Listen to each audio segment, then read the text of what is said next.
El casi cristiano. Notas introductorias.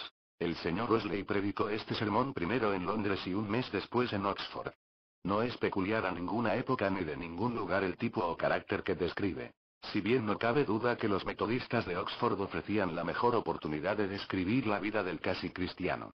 La sinceridad, el celo, el cumplimiento escrupuloso de los deberes diarios y la incansable diligencia en llenar sus obligaciones, eran las cualidades que combinadas, formaban el carácter que por desprecio llamaron metodista.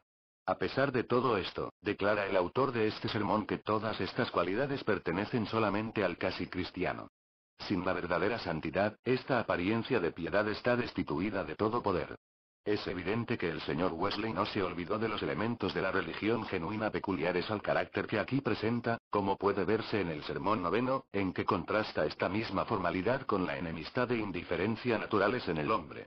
Nada puede hacer más enfática la apreciación tan profunda que tenía de lo importante que es esta crisis del alma, conocida bajo el nombre de conversión, como el hecho de presentar aquí todos los auxilios de la gracia, anteriores a dicha conversión, como estériles sin esa suprema experiencia que transforma al hombre casi converso en verdadero cristiano.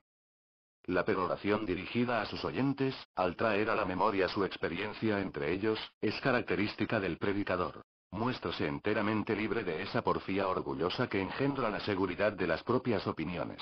De esa falsa consecuencia que induce a los hombres a sostener un error simplemente porque antes lo habían abrazado como una verdad. Habla de sí mismo como de otro individuo y usa de su propia experiencia para amonestar a otros en contra del error. Hay algunos ejemplos de la desaprobación propia muy diversos de los que el señor Wesley ofrece aquí, y son los de ciertas personas recientemente convertidas, que hacen enfática, y aún exageran su vida perversa pasada, a fin de hacer el contraste con su modo de vivir actual más pronunciado y notable. Esta práctica, si no de condenarse, es peligrosa. Si los conversos han de mencionar los pecados nefandos de esta vida, deberán hacerlo con dolor profundo y un sentimiento de humildad muy diferente de toda clase de alarde, puesto que de otra manera se corre el peligro de dar una impresión muy diferente de la que se intenta. Los oyentes tal vez no experimenten un sentimiento de gratitud por la salvación de un gran pecador, sino más bien una duda de la sinceridad del que habla y de la realidad del cambio. En el caso del señor Wesley, las alusiones que hacía a su propia experiencia eran pertinentes y hechas con un espíritu de verdadera humildad, mientras que los cargos que se hacía a sí mismo eran esfuerzos por servir a Dios, que sobrepujaban a las pretensiones más exageradas de los que le escuchaban. El contraste es muy marcado. Si le hubiese faltado celo y rectitud, ¿cuál no habría sido la condenación de aquellos que despreciaban todas estas cosas, las cuales constituyen la verdadera vida cristiana? Contiene este sermón la sustancia de las reglas generales de las Sociedades Unidas que se publicaron en 1743, casi 2 años después de predicado este sermón. Análisis del sermón y ¿qué significa el ser casi cristiano?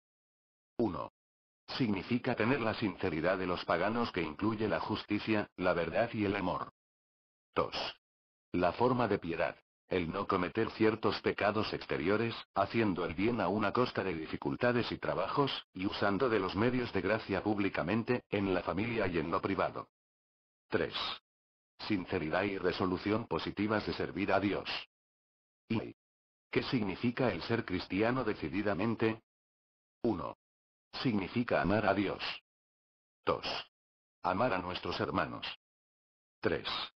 Tener no una fe muerta y especulativa, sino aquella que nos asegura el perdón de nuestros pecados y que desarrolla el amor del corazón y la obediencia a los mandamientos de Dios.